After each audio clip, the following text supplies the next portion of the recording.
Ketika para penakluk Spanyol yang pertama mendekati ibu kota besar di lembah Meksiko, mereka terpaku di hadapan suatu pemandangan yang belum pernah mereka bayangkan.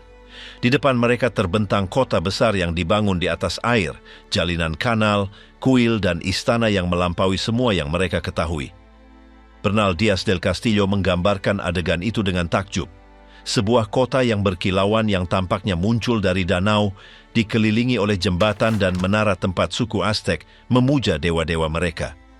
Piramida-piramida kuil utama mendominasi pemandangan dan pasar-pasar melimpah dengan produk, parfum, dan suara-suara yang menunjukkan peradaban yang berbudaya. Kesan pertama orang Spanyol itu adalah titik temu antara dua dunia, satu yang datang dari seberang laut dan yang lain yang telah tumbuh selama berabad-abad di jantung Amerika Tengah. Bagaimana sebenarnya kehidupan di kekaisaran yang percaya bahwa mereka menopang langit dengan tangan mereka sendiri?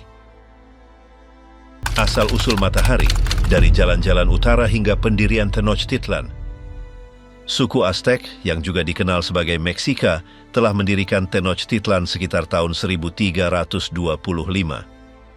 Muncul dari kelompok migran dari utara, mereka berhasil mendirikan salah satu masyarakat yang paling terorganisir dan kompleks di benua itu dalam waktu sedikit lebih dari 2 abad. Kekaisaran mereka meluas melalui lembah dan menguasai wilayah-wilayah yang jauh melalui aliansi, upeti, dan kampanye militer. Meskipun reputasi pengorbanan manusia menjadi ciri pandangan Eropa, budaya mereka mencakup struktur sosial yang maju, sistem pertanian yang sangat produktif, dan kehidupan intelektual yang kaya akan puisi, astronomi, dan seni. Piramida, kodeks, dan karya-karya batu adalah cerminan dari pandangan dunia di mana keseimbangan antara dewa-dewa dan manusia mendefinisikan setiap tindakan sehari-hari. Untuk memahami mereka, perlu menempatkan mereka dalam konteks Mesoamerika yang lebih luas, sebuah wilayah yang menyatukan masyarakat dengan akar budaya yang sama.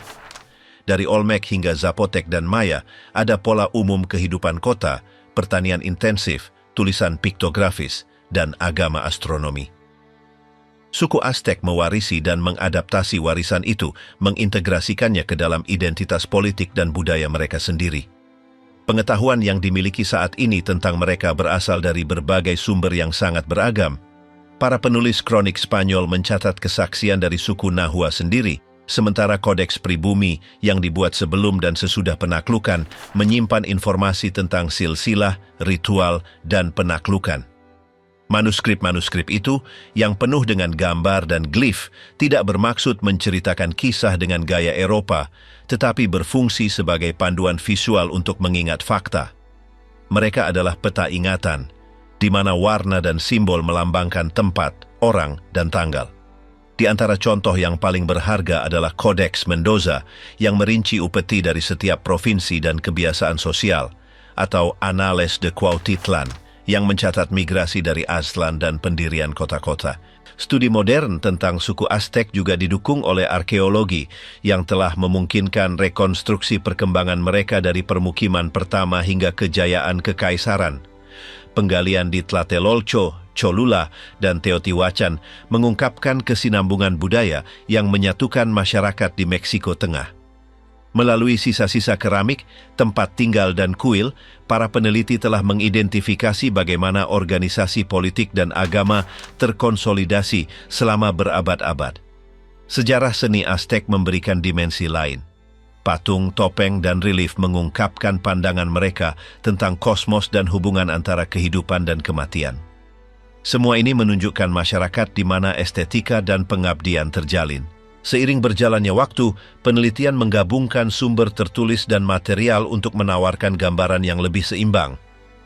Etnohistori, pembacaan komparatif teks-teks kolonial dengan bukti arkeologi, memungkinkan koreksi distorsi yang diciptakan oleh para penulis kronik. Berkat pendekatan ini, suku Aztec tidak lagi dilihat sebagai kekaisaran yang kejam dan eksotis, dan mulai dipahami sebagai hasil dari berabad-abad evolusi budaya di dalam Mesoamerika.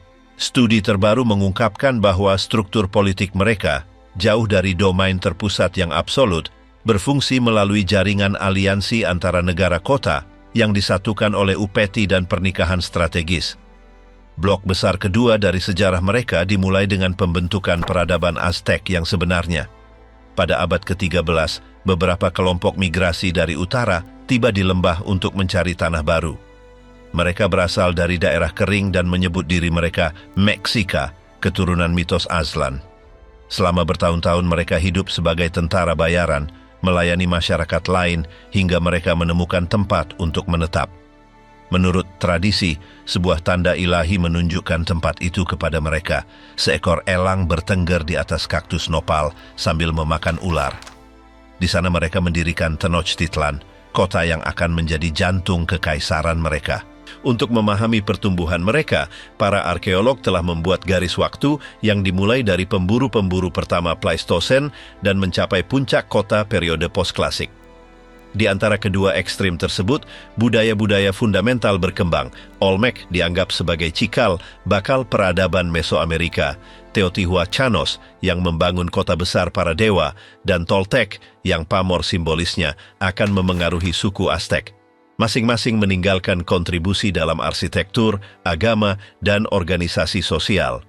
Penjinakan jagung, kacang-kacangan, dan labu menandai awal kehidupan menetap, sementara pertukaran antar wilayah menghasilkan jaringan perdagangan yang kemudian akan menopang kekaisaran di Meksiko Tengah. Selama periode formatif, antara 1500 dan 500 sebelum Masehi, desa-desa tumbuh menjadi pusat seremonial. Chalcatzingo, Chuiquilco, dan kota-kota lain di lembah menunjukkan piramida dan alun-alun pertama. Setelah itu, Teotihuacan mencapai dimensi yang belum pernah terjadi sebelumnya, menguasai rute dan sumber daya hingga keruntuhannya sekitar abad ke-7. Suku Toltec mewarisi warisan mereka dan meneruskan reputasi mereka sebagai orang bijak dan prajurit. Suku Aztec, ketika tiba di lembah, mengadopsi banyak mitos mereka dan mengintegrasikannya ke dalam identitas mereka. Dengan demikian muncullah ide kesinambungan. Suku Meksika tidak melihat diri mereka sebagai pendiri sesuatu yang baru, tetapi sebagai pemulih tatanan kuno yang telah runtuh bersama suku Toltec. Migrasi dari utara membentuk dasar identitas mereka. Kisah-kisah Nahua menceritakan bahwa bangsa mereka berangkat dari Aztlan, dipandu oleh imam dan simbol-simbol suci. Setiap perhentian dalam perjalanan melambangkan sebuah ujian. Seiring waktu, kisah-kisah ini bercampur dengan ingatan historis tentang perpindahan yang nyata. Yang pasti adalah bahwa suku Meksika setelah menetap di lembah harus beradaptasi dengan lingkungan yang didominasi oleh kota-kota yang kuat seperti Azcapotzalco dan Culhuacan. Pada awalnya mereka adalah vasal dan prajurit, tetapi perlahan-lahan mereka mengkonsolidasikan kekuatan internal mereka melalui aliansi pernikahan dan penaklukan lokal. Kapasitas militer dan disiplin sosial mereka memungkinkan mereka untuk maju hingga menjadi kekuatan yang menentukan di wilayah tersebut. Penyatuan garis keturunan Toltec dan Chichimeca memperkuat ide legitimasi. Suku Toltec menyumbangkan warisan budaya dan Chichimeca menyumbangkan kekuatan prajurit. Dari perpaduan itu muncullah cita-cita Meksika, bangsa yang beradab yang mempertahankan energi leluhur nomaden mereka. Pada awal abad ke-15, Tenochtitlan bersekutu dengan Texcoco dan Tlacopan untuk membentuk aliansi tiga. Koalisi ini memperluas kendali mereka atas wilayah luas Mesoamerika, memaksakan upeti, dan mendirikan jaringan perdagangan. Setiap kota mempertahankan otonomi tertentu, tetapi mengakui kepemimpinan Huey Tlatoani dari Tenochtitlan. Organisasi politik dan ideologi kekaisaran terjalin erat dan kesuksesan militer memperkuat otoritas agama penguasa. Dalam beberapa generasi, suku Meksika berubah dari kelompok terpinggirkan menjadi mendominasi salah satu kekaisaran paling luas di belahan bumi barat. Ekspansi ini disertai dengan propaganda yang mengagungkan misi ilahi dari bangsa yang dipilih oleh Huitzilopochtli. Kemenangan dicatat dalam kodeks, upeti mengalir ke ibu kota, dan kuil berlipat ganda. Tenochtitlan berubah menjadi metropolis monumental dengan jalan raya, tanggul, saluran air, dan pasar yang akan memukau Hernan Cortes sendiri. Di tengah danau, suku Aztec telah mencapai apa yang tidak dicapai oleh peradaban Amerika lainnya, menyatukan kekuatan politik, kekayaan ekonomi, dan kekuatan agama di bawah satu otoritas. Warisan dari proses itu bertahan melampaui penaklukan. Meskipun kuil dihancurkan dan kodeks dibakar, ingatan Nahua tetap hidup pada keturunan mereka. Kisah-kisah Aslan, dewa-dewa matahari, dan nasib manusia terus diceritakan dalam bahasa Nahuatl selama beberapa generasi. Arkeologi modern telah mengembalikan sebagian dari keagungan itu, mengungkapkan bahwa di bawah jalan-jalan kota Meksiko terdapat fondasi peradaban yang tidak pernah sepenuhnya hilang. Sejarah suku Aztec pada akhirnya adalah tentang bangsa yang mengubah lingkungan, mitos, dan nasib mereka untuk membangun kekaisaran yang hingga kini masih mempesona dunia. Tahun-tahun pertumbuhan pertanian, tenaga kerja, dan pembentukan lembah Meksika. Wilayah yang dihuni oleh suku Aztec terdiri dari mozaik, lembah, danau, dan pegunungan di mana setiap ruang memenuhi fungsi dalam sistem ekonomi dan sosial. Desa-desa, ladang-ladang pertanian, dan bengkel-bengkel kerajinan membentuk jaringan kehidupan yang saling bergantung yang memberi makan ibu kota besar. Dalam struktur itu, lanskap bukanlah sekadar latar, melainkan fondasi yang menopang peradaban mereka. Dari zona danau hingga bukit-bukit yang lebih kering, kontrol atas tanah mendefinisikan kemakmuran setiap komunitas. Pertumbuhan populasi berlangsung konstan dan permintaan akan makanan mendorong inovasi pertanian yang mengubah lembah Meksiko menjadi salah satu lingkungan paling produktif di Amerika prahispanik. Menghitung berapa banyak penduduk yang membentuk dunia Aztec merupakan tugas yang sulit. Perkiraan arkeologis dan etnohistori menunjukkan bahwa ketika orang Spanyol tiba, kekaisaran melampaui beberapa juta orang yang tersebar di kota-kota, desa-desa, dan ladang-ladang. Di lembah Meksiko, Tenochtitlan dan Tlatelolco memusatkan populasi kota yang mengesankan, sementara di daerah pedesaan tinggal keluarga-keluarga yang berdedikasi pada pertanian dan pertukaran lokal. Kepadatan bervariasi sesuai dengan kesuburan tanah dan ketersediaan air. Di daerah danau terkonsentrasi permukiman yang paling padat penduduknya, sementara di tepi pegunungan, kehidupan lebih terpencar dan bergantung pada teknik budidaya yang disesuaikan dengan medan. Dasar makanan adalah jagung yang dianggap sebagai pusat spiritual dan material kehidupan. Di sampingnya ada kacang-kacangan, labu, cabai, dan bayam yang melengkapi diet harian. Suku Aztec menggabungkan produk-produk ini dengan berbagai macam herba, buah-buahan, dan hewan kecil. Ikan, serangga yang dapat dimakan, dan burung-burung dari danau juga merupakan bagian dari makanan mereka. Di pasar dapat ditemukan tortilla yang baru dibuat, tamale isi, rebusan dengan cabai, dan minuman fermentasi seperti pulque.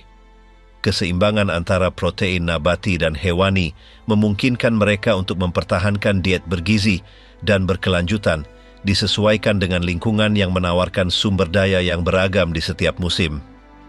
Sistem pertanian yang menopang makanan itu adalah salah satu prestasi teknis terbesar di dunia pra-Columbus.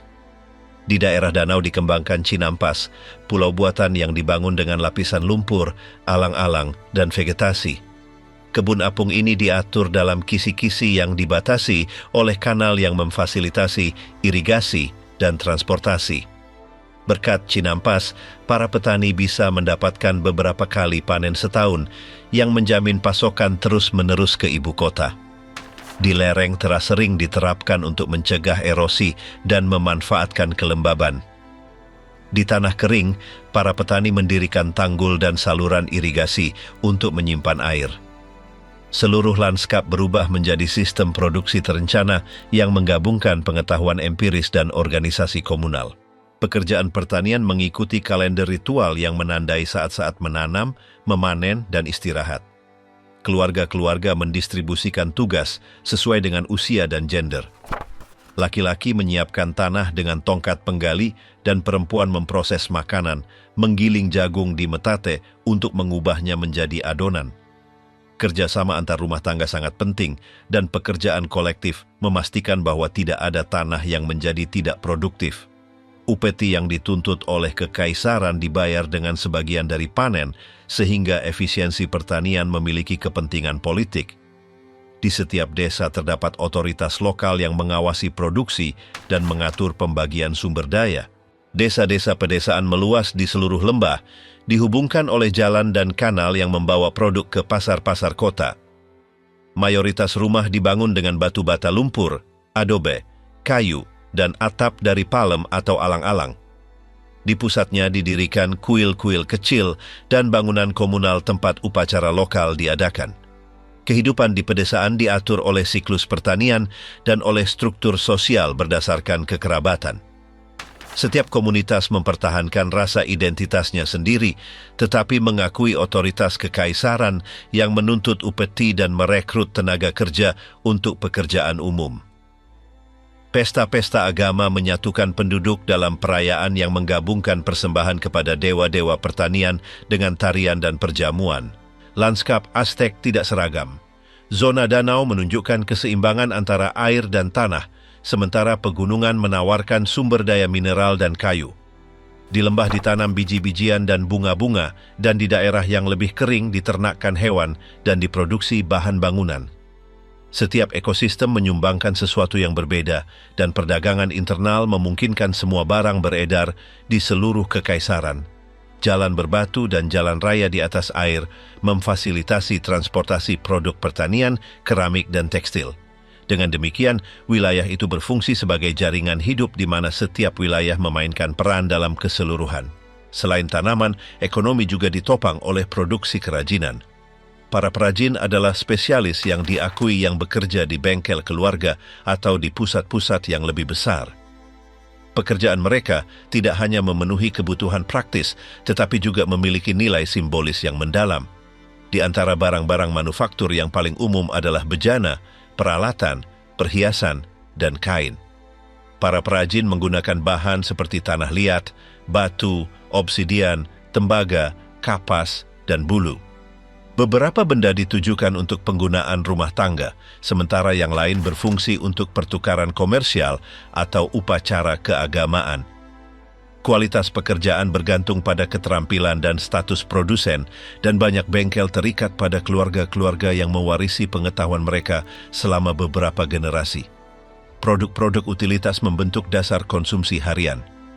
Para pembuat tembikar membuat panci, komales, panggangan, kendi, dan piring yang digunakan di rumah dan di pasar.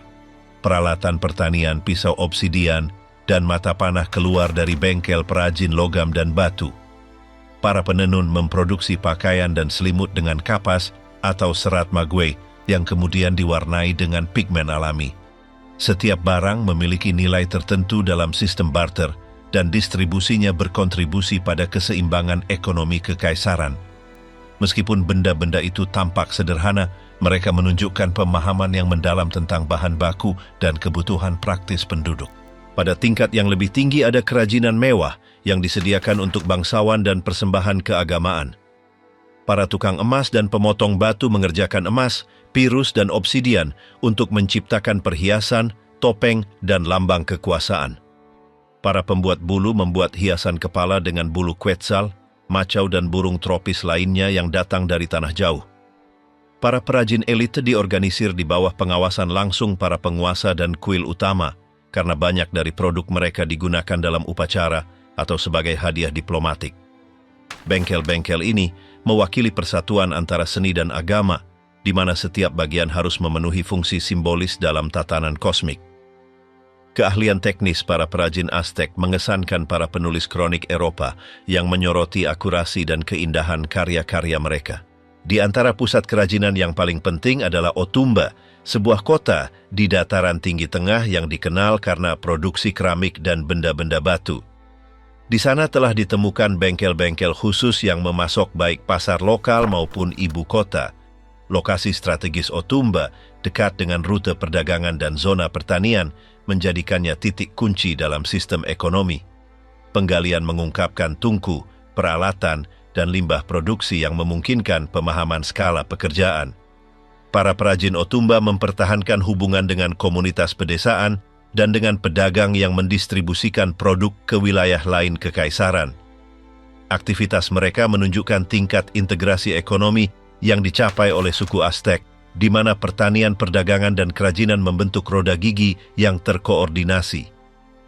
Lanskap manusia dari dunia Aztek menggabungkan kehidupan pedesaan dan kota dalam hubungan yang seimbang.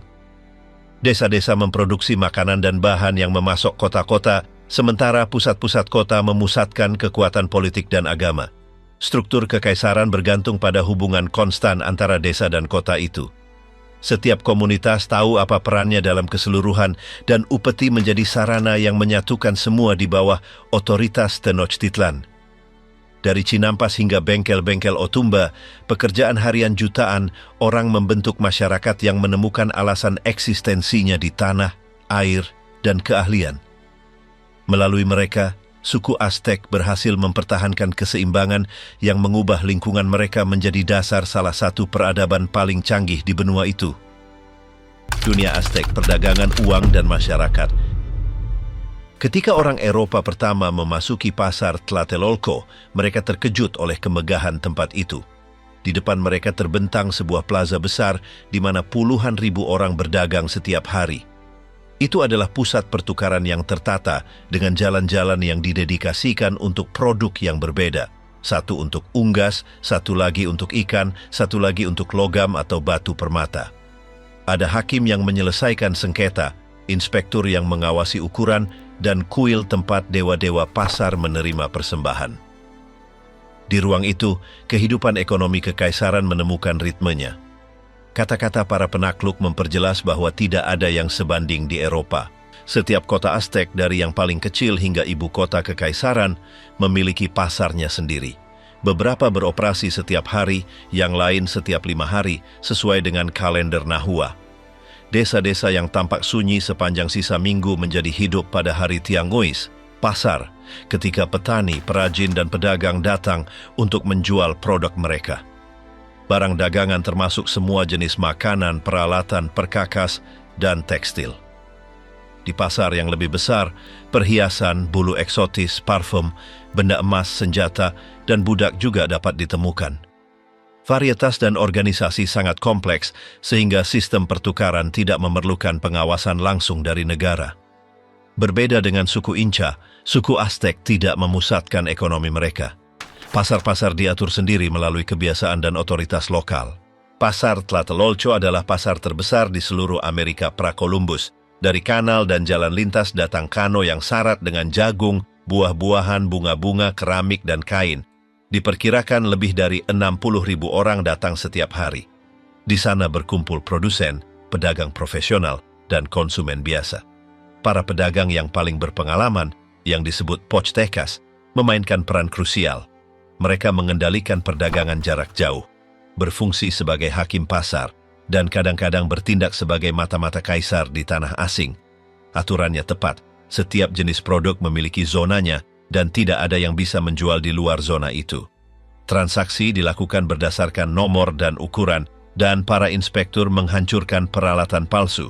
Itu adalah sistem kontrol kualitas yang canggih di tengah abad ke-15. Pasar Tlatelolco adalah bagian dari jaringan terintegrasi yang mencakup seluruh lembah Meksiko. Ada hierarki, di puncak adalah Plaza Tlatelolco, tingkat kedua ditempati oleh kota-kota seperti Texcoco atau Xochimilco, yang ketiga termasuk pusat-pusat seperti Otumba dan Coyoacán, dan akhirnya ada pasar-pasar di desa-desa yang lebih kecil, yang besar buka setiap hari, yang menengah setiap 5 hari, dan yang kecil dengan frekuensi yang lebih jarang. Para pedagang berkeliling, beberapa dari mereka dalam sirkuit, menawarkan produk mereka kepada komunitas yang berbeda. Dengan demikian, sistem tersebut memungkinkan pasokan seluruh wilayah tanpa ada yang terputus dari aliran barang. Perdagangan jarak jauh berada di tangan para Pochtecas, pedagang profesional yang menikmati status khusus. Mereka bukan bangsawan, tetapi posisi mereka lebih tinggi daripada para petani. Mereka bepergian selama berbulan-bulan di luar kekaisaran membawa kembali barang-barang bernilai tinggi, giok, pirus, bulu tropis, emas, kain halus, dan budak. Dalam ekspedisi mereka melintasi wilayah musuh dan bertindak sebagai utusan kaisar, mengamati sumber daya, rute, dan tentara. Mereka diorganisir dalam persaudaraan turun-temurun dengan hukum mereka sendiri dan pengadilan internal, hadir di kota-kota utama lembah. Sekembalinya, mereka memasuki ibu kota pada malam hari untuk menyembunyikan kekayaan yang mereka bawa, karena menunjukkannya secara terbuka dilarang. Selain Pochtecas, ada juga Tlanocuilo, pedagang regional yang beroperasi di area yang lebih kecil. Tugas mereka adalah membawa makanan dan barang-barang sehari-hari ke pasar, jagung, kacang-kacangan, cabai, kakao, ikan, garam, sandal, atau peralatan kayu. Beberapa berspesialisasi dalam satu produk saja. Berkat pembagian fungsi ini, pasar memiliki semua jenis barang, dari yang paling sederhana hingga yang paling mewah. Uang Aztec terutama terdiri dari biji kakao dan selimut kapas yang disebut quetztli. Biji-biji itu digunakan untuk pembelian kecil. Satu tamal atau satu cabai bisa bernilai satu kakao, satu ikan 3, dan satu kelinci 30. Selimut pada bagiannya digunakan untuk transaksi yang lebih besar dan memiliki nilai yang berbeda-beda sesuai dengan ukuran dan kualitasnya, setara dengan puluhan atau ratusan biji. Benda lain dengan nilai terbatas juga beredar, seperti lonceng perunggu, cangkang laut, atau bulu emas. Penipuan sering terjadi. Beberapa pedagang mengisi biji kakao yang kosong dengan tanah atau serbuk gergaji, sehingga ada hukuman untuk para pemalsu. Pentingnya kakao sedemikian rupa, sehingga menjadi satuan hitungan di seluruh Mesoamerika. Penggalian arkeologi telah memungkinkan untuk melacak rute perdagangan kekaisaran. Salah satu bahan yang paling tersebar luas adalah obsidian, kaca vulkanik yang digunakan untuk membuat pisau dan mata tombak. Analisis kimia telah menunjukkan bahwa varietas hijau Pachuca yang dihargai karena kualitasnya diekspor ke hampir semua wilayah, bahkan ke wilayah musuh seperti Tarascos. Keramik, logam, batu permata, dan garam juga diangkut. Studi tentang bejana yang dicat jenis Aztec 3 hitam di oranye mengungkapkan bahwa mereka diproduksi di beberapa zona lembah dan didistribusikan ke seluruh wilayah yang menunjukkan sistem terdesentralisasi dan sangat terhubung. Pertukaran tidak terbatas pada barang-barang mewah. Garam, tekstil, dan makanan beredar dengan cara yang sama. Bejana yang digunakan untuk merebus air garam diubah menjadi wadah transportasi dan fragmennya ditemukan di hampir semua situs yang digali di Meksiko Tengah. Perdagangan mengartikulasikan seluruh wilayah. Para petani memproduksi, para perajin mengubah, para pedagang mengangkut, dan pasar menyatukan semua dalam jaringan ekonomi yang sama. Secara keseluruhan, ekonomi Aztec adalah salah satu yang paling kompleks di benua itu. Pertumbuhan populasi mendorong permintaan akan produk dan layanan, yang mendorong spesialisasi tenaga kerja. Upeti memberi makan negara, tetapi sirkulasi komersial menjaga dasar material kekaisaran tetap hidup. Ada pajak, barter, dan pembayaran dalam bentuk barang, tetapi sebagian besar pertukaran adalah bebas. Itu adalah ekonomi yang dinamis, dengan komponen pasar dan aktivitas kerajinan yang intens meskipun tidak mencapai struktur kapitalis. Tidak ada upah atau jual beli tanah, dan mobilitas sosial dibatasi oleh pembagian antara bangsawan dan biasa. Masyarakat Aztec diorganisir menjadi dua kelas besar, pipiltin atau bangsawan dan machehualtin atau biasa.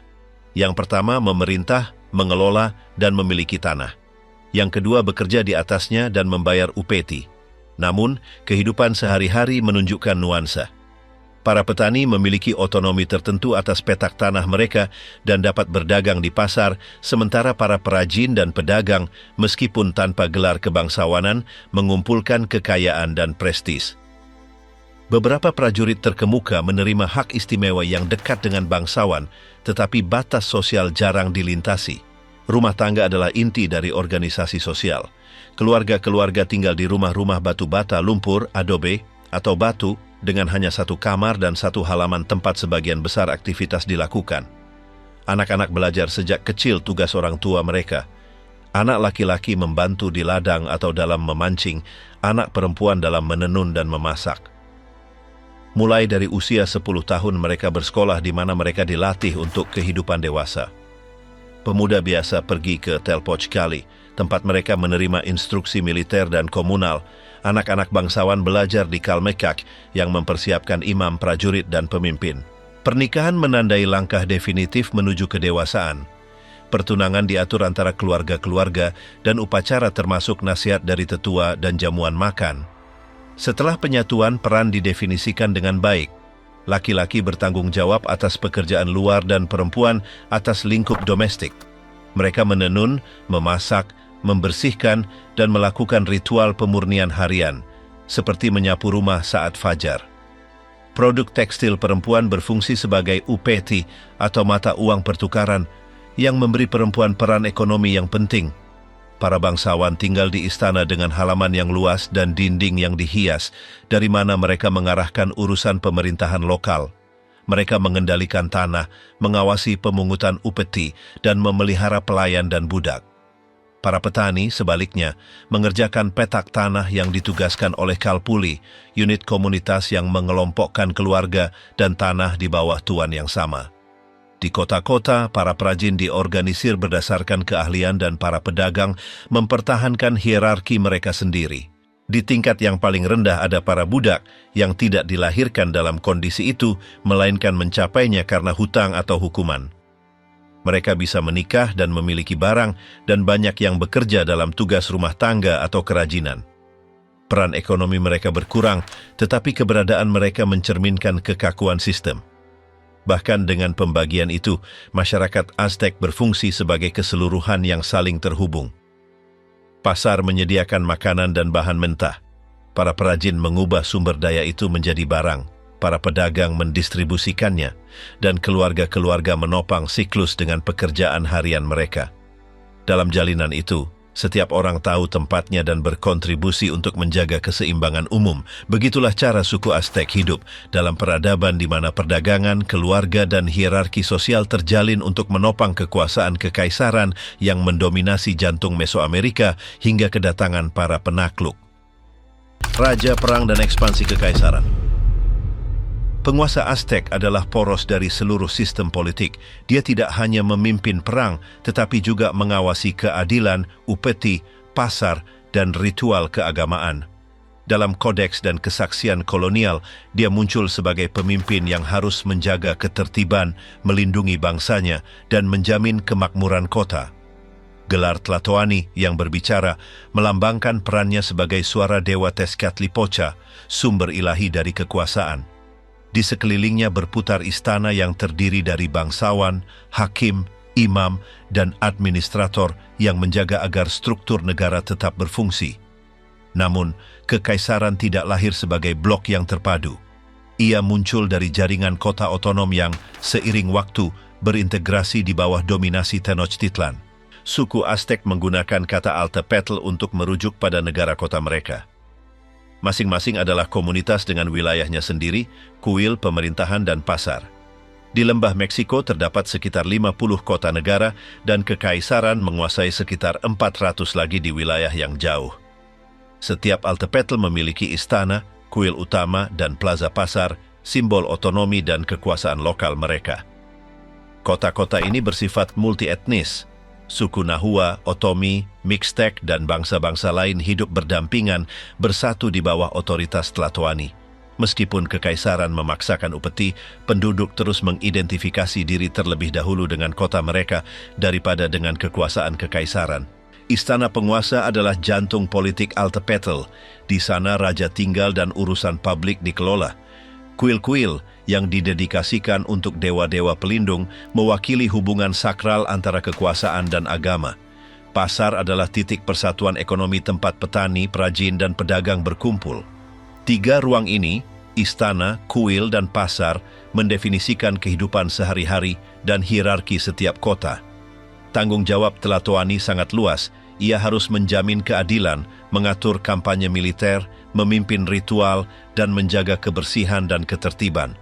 Keagungan seorang raja diukur baik dari kekayaannya maupun dari kemampuannya untuk melindungi rakyatnya. Jabatan Tlatoani tidak diwariskan secara otomatis. Para bangsawan tingkat tinggi berkumpul dalam dewan memilih pengganti di antara kerabat penguasa sebelumnya. Prosesnya meliputi upacara keagamaan dan penebusan dosa, karena raja baru harus menunjukkan martabat dan keberanian.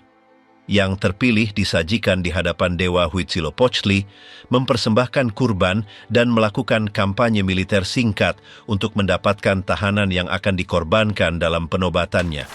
Pesta-pesta pelantikan menyatukan para penguasa dari seluruh lembah dengan parade, musik, tarian, dan persembahan.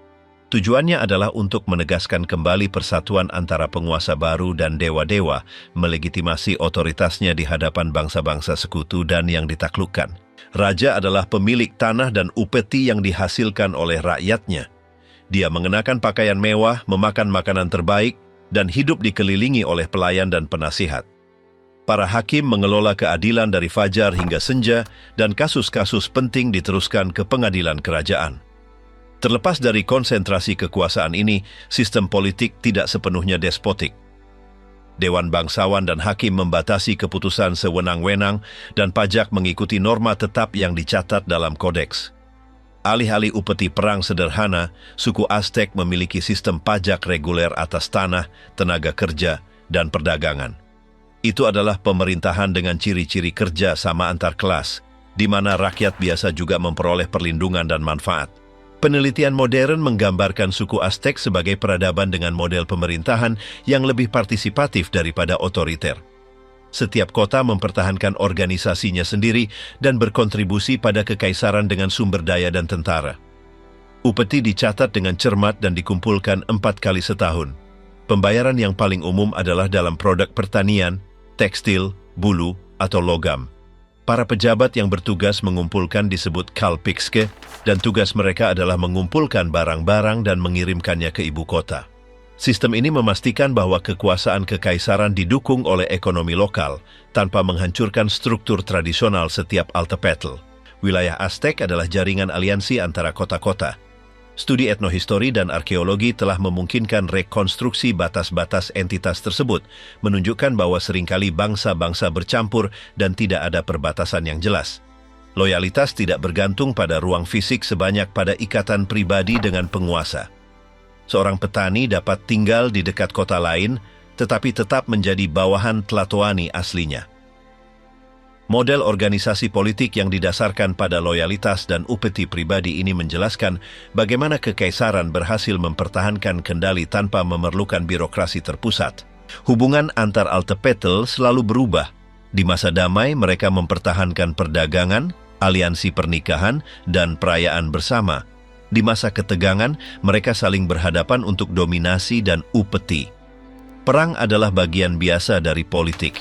Raja mengirim utusan sebelum menyerang, menawarkan kemungkinan penyerahan diri secara damai.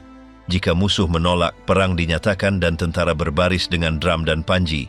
Tujuannya tidak selalu untuk menghancurkan, tetapi untuk menaklukkan lawan agar mengakui superioritas pemenang dan membayar pajak. Yang ditaklukkan mempertahankan penguasanya sendiri, yang memfasilitasi kendali tidak langsung atas wilayah tersebut. Perang, bagaimanapun, memiliki makna keagamaan yang mendalam. Pertempuran juga berfungsi untuk mendapatkan tahanan yang ditujukan untuk pengorbanan.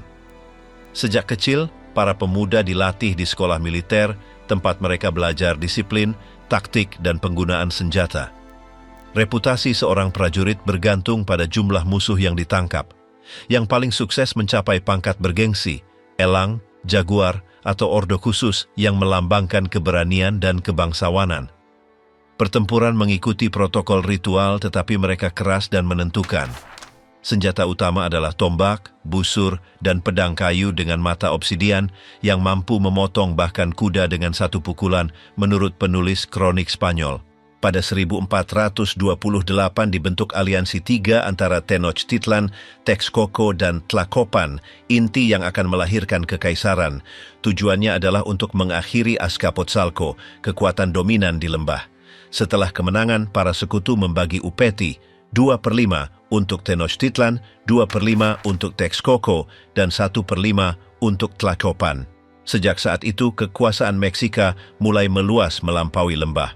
Raja-raja Tenochtitlan mendorong reformasi untuk mengendalikan langsung pengumpulan pajak dan mengganti penguasa lokal yang memberontak dengan sekutu yang setia. Sistem ini memungkinkan untuk menjaga stabilitas politik dan menjamin aliran kekayaan yang konstan menuju ibu kota. Kekaisaran Aztec bukanlah dominasi teritorial langsung, melainkan jaringan hegemoni yang didukung oleh kekuatan militer dan diplomasi. Raja-raja lebih memilih untuk mempertahankan penguasa lokal di takhta mereka, menuntut upeti reguler sebagai imbalan atas otonomi. Bentuk kendali ini lebih efisien daripada mengelola provinsi dengan pejabat mereka sendiri. Upeti meliputi tekstil, makanan, emas, bulu, giok, dan benda-benda mewah. Catatan Kodis Mendoza menunjukkan keragaman barang yang tiba di Tenochtitlan.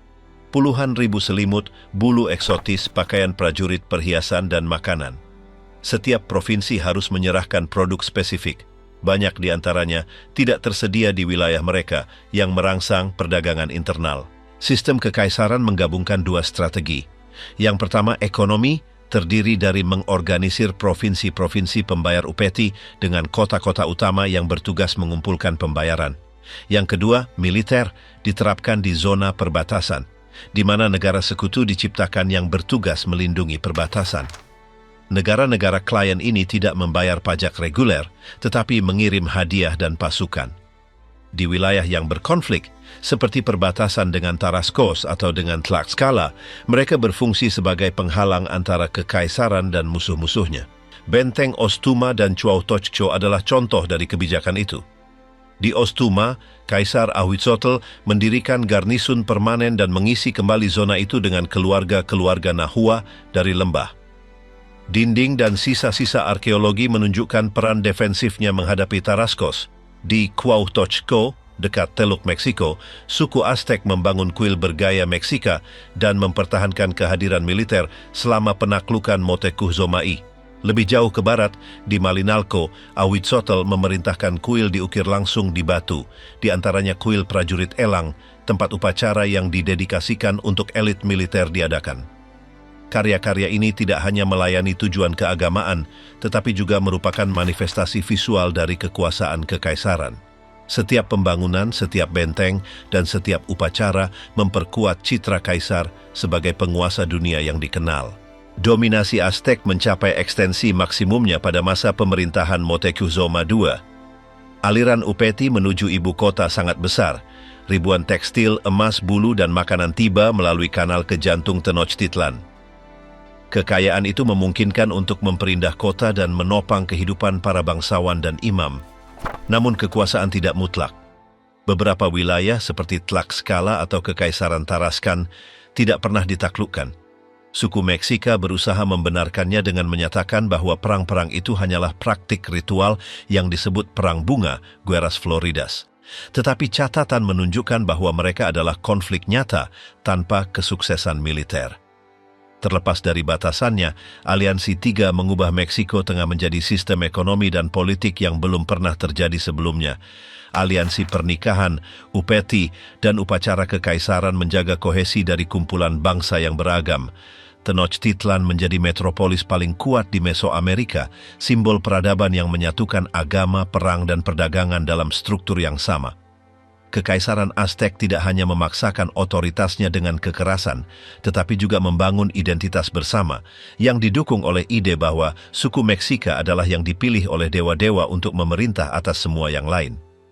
Keyakinan itu diperkuat oleh kemegahan ibu kota mereka dan beratnya organisasi mereka, menjaga persatuan kekaisaran yang, meskipun luas, selalu bergantung pada loyalitas dan upeti dari negara kotanya. Kota Danau, kehidupan dan keagungan. Kota-kota Aztec muncul sebagai inti dari organisasi politik, agama, dan ekonomi. Masing-masing mencerminkan keseimbangan antara yang sakral dan yang sehari-hari, antara kehidupan komunal dan kekuasaan negara. Dari semua kota itu, Tenochtitlan adalah yang paling mengesankan, tetapi bukan satu-satunya. Kekaisaran dibentuk oleh puluhan negara kota, masing-masing dengan kuil, istana, dan pasarnya sendiri. Kota-kota ini dikonsep di bawah tradisi tata kota Mesoamerika kuno, di mana tatanan kosmik diekspresikan dalam penataan ruang. Di pusatnya selalu ada plaza yang dikelilingi oleh struktur utama, dan di sekitarnya terbentang lingkungan, kebun, dan kanal. Berbeda dengan apa yang telah lama dipikirkan, kota-kota Aztec bukanlah replika kecil sederhana dari Tenochtitlan. Penggalian modern menunjukkan bahwa banyak yang ukurannya sederhana dan penampilannya biasa, meskipun mereka memenuhi fungsi yang sama. Otumba, Huexotla, Saltochan, atau Yautepes menunjukkan rumah-rumah yang dipisahkan oleh kebun, halaman, dan taman yang memberikan kota-kota tersebut penampilan pedesaan.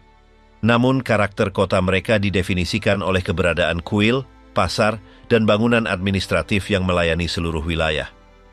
Populasi bergantung pada pusat kota untuk membayar upeti, berpartisipasi dalam upacara, atau berdagang. Contoh khas adalah Amecameca, yang terletak di ujung selatan lembah Meksiko. Plaza pusatnya mengumpulkan penduduk sekitar untuk pertukaran dan ritual. Dinding batu menandai batas antara ladang dan tempat tinggal. Setiap petak tanah memiliki kebun kecil, kandang, dan area kerja. Rumah-rumah dikelompokkan di lingkungan atau calpoli, tempat keluarga-keluarga berbagi pekerjaan dan tanggung jawab. Jantung kota dibentuk oleh kuil utama, istana penguasa, dan pasar. 3 bangunan mendominasi plaza tempat diadakan permainan, prosesi, dan pertemuan. Pasar lokal menawarkan makanan, keramik, dan peralatan, sementara para pedagang membawa produk dari wilayah lain. Ameca-meca dan pusat-pusat serupa lainnya menunjukkan bahwa kekuasaan politik tidak terbatas pada ibu kota besar, tetapi ada jaringan kota yang saling terhubung yang menjaga keseimbangan kekaisaran. Perencanaan kota mengikuti prinsip-prinsip yang diwarisi dari peradaban sebelumnya. Sejak masa Tula, kota-kota dibangun di sekitar zona sakral, persegi panjang yang memusatkan fungsi agama dan sipil. Piramida kuil menempati sisi timur terkait dengan matahari terbit, sementara di barat didirikan istana penguasa. Di sisi-sisi terdapat sekolah, altar, lapangan permainan bola, dan tempat suci kecil. Semuanya diorientasikan sesuai dengan titik-titik kardinal dan sejajar dengan pergerakan matahari. Dengan demikian, kota menjadi cerminan fisik dari alam semesta Aztec. Di luar pusat seremonial, konstruksi didistribusikan tanpa pola tetap. Tidak ada jalan formal atau jalan lurus. Tempat tinggal bercampur dengan bengkel, kuil kecil, dan taman. Para bangsawan tinggal di area yang luas dengan rumah batu dan atap datar, sementara para petani menempati ruang yang lebih kecil yang terbuat dari batu bata lumpur, adobe, dan alang-alang. Terlepas dari perbedaan tersebut, kota-kota mempertahankan struktur sosial yang terintegrasi, di mana lingkungan berbagi pesta, pekerjaan, dan kuil lokal. Populasi rata-rata ibu kota regional berkisar 5.000 penduduk, meskipun hanya beberapa kota seperti Texcoco atau Azcapotzalco yang melebihi 20.000. Di provinsi-provinsi, para arkeolog telah menemukan sisa-sisa kota yang memungkinkan pemahaman kehidupan kota di luar ibu kota kekaisaran. Coatzacoalco misalnya adalah kota menengah dari periode akhir. Penggaliannya mengungkapkan sebuah plaza dengan lapangan permainan bola, piramida kecil, dan beberapa platform dengan persembahan. Di antara temuan ditemukan keramik, giok, obsidian, dan benda-benda tembaga. Benda-benda ini menunjukkan hubungan antara ritual dan kehidupan sehari-hari. Di pusat situs ditemukan pedupaan dengan pegangan panjang yang digunakan dalam upacara rumah tangga. Meskipun arsitekturnya sederhana, Coatzacoalco menunjukkan bagaimana bahkan kota-kota kecil memiliki kuil dan plaza yang ditujukan untuk memperkuat identitas lokal. Contoh lain adalah Salixtlahuaca yang terletak di lembah Toluca. Fitur yang paling menonjol adalah piramida melingkar yang didedikasikan untuk Ehecatl, dewa angin. Di depan tangga ditemukan altar yang diukir dengan simbol darah dan pengorbanan, bersama dengan patung seukuran manusia dengan topeng angin. Juga ditemukan istana besar seluas lebih dari 3.000 meter persegi dengan halaman dan ruang berhias. Namun kota itu tidak mengikuti pola khas plaza pusat. Kuil dan istana dipisahkan oleh bukit yang menunjukkan organisasi yang lebih bebas. Makam dengan perhiasan, emas, dan keramik halus menunjukkan kehadiran elit lokal yang kuat. Yautepec di lembah Morelos menawarkan perspektif lain. Itu adalah ibu kota regional dengan istana, lingkungan khusus, dan perdagangan aktif. Penggalian memungkinkan untuk melacak ukuran asli kota dan menemukan rumah, bengkel, dan tempat sampah rumah tangga. Tempat tinggal kota serupa dengan pedesaan, kecil, dengan halaman terbuka dan kebun internal. Kepadatan populasi rendah yang menunjukkan adanya ruang hijau yang luas di dalam kota. Di banyak rumah ditemukan sisa-sisa peralatan, patung-patung kecil, kertas kulit, dan kain, tanda bahwa produksi kerajinan terintegrasi ke dalam kehidupan sehari-hari. Benda-benda impor, seperti keramik asing dan logam dari barat, membuktikan hubungan komersial Yautepec dengan wilayah lain. Perbedaan antara kota dan desa tidak setegas seperti pada masyarakat modern. Kota-kota Aztec mempertahankan aspek pertanian, petak tanah yang luas, taman, dan lahan yang dibudidayakan di dalam batas kota. Pada saat yang sama, di daerah pedesaan terdapat unsur-unsur kota seperti kuil, pasar, dan tempat tinggal bangsawan. para petani bukanlah budak yang terisolasi, melainkan produsen yang terintegrasi ke dalam perdagangan. Campuran antara pedesaan dan kota ini membuat kota-kota berfungsi sebagai pusat yang fleksibel, yang mampu beradaptasi dengan lingkungan tanpa kehilangan peran administratif mereka. Tenochtitlan sebaliknya adalah pengecualian. Didirikan pada 1325 di sebuah pulau di Danau Texcoco, ia tumbuh hingga menampung lebih dari 200.000 orang. Organisasinya menanggapi tujuan ganda, politik dan sakral. Pada tahun-tahun awalnya mengikuti model umum Plaza Pusat, tetapi ketika menjadi ibu kota kekaisaran, suku Meksika mendesain ulang seluruh kota. Terinspirasi oleh Teotihuacan dan Tula, mereka memaksakan tata letak kisi-kisi dengan kanal dan jalan lurus yang membagi kota menjadi 4 sektor besar. Di pusat dibangun kompleks berbenteng berukuran 0,5 kilometer di setiap sisi, disediakan untuk kuil dan sekolah pendeta. Di sana didirikan kuil mayor, Templo Mayor, dengan 2 tangga yang menuju ke tempat suci kembar Huitzilopochtli dan Tlaloc. Bangunan-bangunan di pusat sejajar dengan titik-titik kardinal dan dengan jalur matahari. Timur melambangkan kelahiran, barat kematian, dan jalan-jalan mereproduksi tatanan simbolis itu. Kisi-kisi kota tidak hanya memfasilitasi transit melalui kanal dan jalan lintas, tetapi juga menunjukkan otoritas negara. Perencanaan lengkap kota sebesar itu adalah deklarasi kekuasaan. Di sekitarnya, jalan lintas menghubungkan pulau dengan daratan dan saluran air membawa air tawar dari Chapultepec.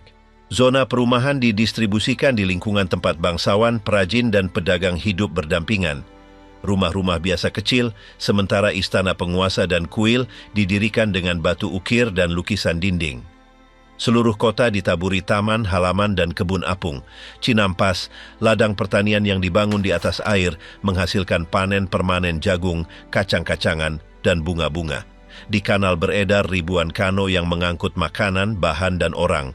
Di samping Tenochtitlan terdapat Tlatelolco, awalnya kota independen yang menjadi pelengkap komersialnya. Pasarnya adalah yang terbesar di benua itu, dan kompleks seremonialnya meliputi kuil, altar, dan platform yang dihiasi tengkorak. Setelah ditaklukkan pada 1473, ia bergabung dengan ibu kota, membentuk metropolis terpadu yang memukau para penulis kronik. Mereka yang tiba dari provinsi-provinsi terkejut oleh ukurannya. Dari jalan lintas terlihat pantulan kuil di air dan pergerakan konstan kapal. Para pengunjung melintasi lingkungan tukang logam, pedagang, dan imam hingga mencapai kompleks sakral, tempat aroma dupa bercampur dengan bau darah dari pengorbanan. Istana kerajaan mengelilingi dinding internal dan setiap raja membangun istananya sendiri untuk mencatat masa pemerintahannya. Kemegahan bangunan-bangunan itu, patung-patung yang disalin dari Teotihuacan dan piramida kembar memberikan kota itu penampilan unik di dunia Mesoamerika. Bagi suku Aztec, Tenochtitlan bukan hanya ibu kota, tetapi representasi fisik dari nasib mereka. Setiap jalan dan setiap kuil mengingatkan akan persatuan antara langit dan bumi, antara manusia dan dewa-dewa. Tata letaknya melambangkan tatanan kosmik dan otoritas kekaisaran. Kota itu menjadi jantung Mesoamerika, tempat kekuasaan politik, agama, dan kehidupan sehari-hari menyatu dalam satu citra. Bangsa Meksika mendominasi dunia dari sebuah pulau yang diubah menjadi permata terbesar di dunia baru. Jantung langit, dewa-dewa mitos, dan dunia spiritual. Bagi suku Aztec, dunia adalah panggung di mana dewa-dewa berkorban untuk manusia, dan manusia pada gilirannya harus mempersembahkan darah mereka untuk menjaga agar kosmos tetap bergerak. Dalam kisah-kisah yang diceritakan oleh para tetua bijak di kuil, dikatakan bahwa dewa-dewa melemparkan diri ke dalam api untuk menyalakan matahari, atau bahwa mereka menumpahkan darah mereka sendiri untuk menciptakan umat manusia. Perjanjian timbal balik antara ilahi dan manusia ini menjadi dasar dari seluruh agama mereka. Darah adalah zat yang menyatukan dua dunia.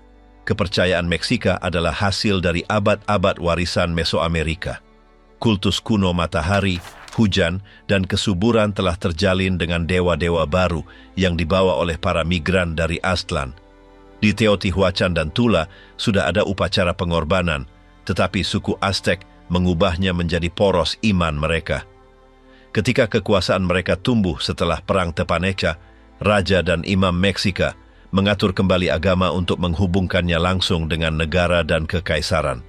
Mitos kuno ditafsirkan ulang untuk membenarkan dominasi Tenochtitlan dan perlunya memberi makan dewa-dewa dengan jantung manusia. Menurut tradisi, alam semesta telah melewati 5 era atau matahari.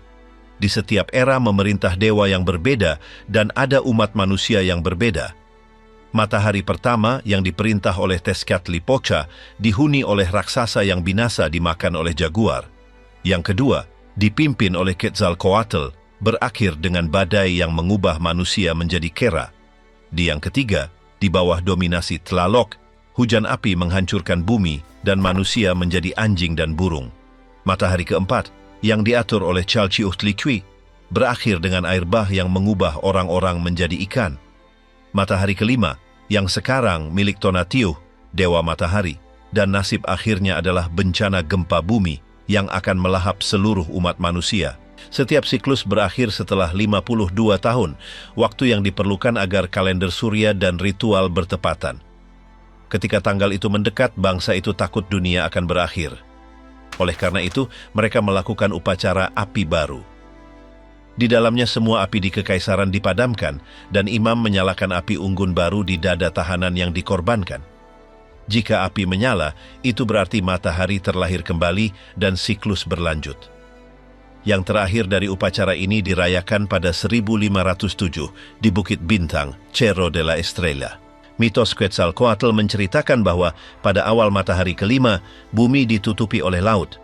Dewa-dewa menemukan makhluk besar Tlaltecuhtli, setengah wanita dan setengah reptil, yang mengambang kelaparan di antara air. Quetzalcoatl dan Tezcatlipoca berubah menjadi ular dan membelahnya menjadi 2. Dari tubuh bagian atas lahir bumi dan dari bagian bawah langit. Dari luka-lukanya muncul sungai, gunung, dan tumbuhan. Setelah itu Quetzalcoatl turun ke dunia bawah, Mictlan, untuk mencari tulang belulang manusia kuno. Di sana ia menghadapi jebakan penguasa orang mati, Mictlantecuhtli, dan kembali dengan tulang belulang yang patah. Dia menggilingnya bersama dengan Dewi Cihuacoatl, mencampurnya dengan darahnya sendiri, dan dengan demikian memberikan kehidupan kepada manusia pertama di dunia baru. Kisah lain menceritakan bahwa dewa-dewa berkumpul di Teotihuacan ketika kegelapan masih memerintah. Mereka berdebat tentang siapa yang harus memikul beban untuk menjadi matahari. Tezcatl, dewa kaya dan sombong, ragu 4 kali sebelum melompat ke dalam api. Sebaliknya, Nanahuatzin, dewa miskin dan sakit, berlari tanpa ragu dan melemparkan diri ke dalam api. Dari pengorbanannya muncullah matahari. Tezcatl, yang malu, melompat setelah itu dan berubah menjadi bulan. Tetapi matahari baru tetap tidak bergerak di langit. Hanya ketika dewa-dewa lain menawarkan darah mereka sendiri, ia mulai bergerak, menandai asal-usul pengorbanan manusia. Sama seperti dewa-dewa memberikan hidup mereka untuk menyalakan matahari, manusia harus menawarkan hidup mereka untuk menjaganya tetap hidup. Kisah Huitzilopochtli menceritakan bentuk lain dari kelahiran kekuasaan surya. Ibunya, Coatlicue, sedang menyapu di gunung Coatepec ketika bola bulu jatuh dari langit dan tersimpan di pakaiannya. Tidak lama kemudian dia hamil yang memicu kemarahan anak-anaknya.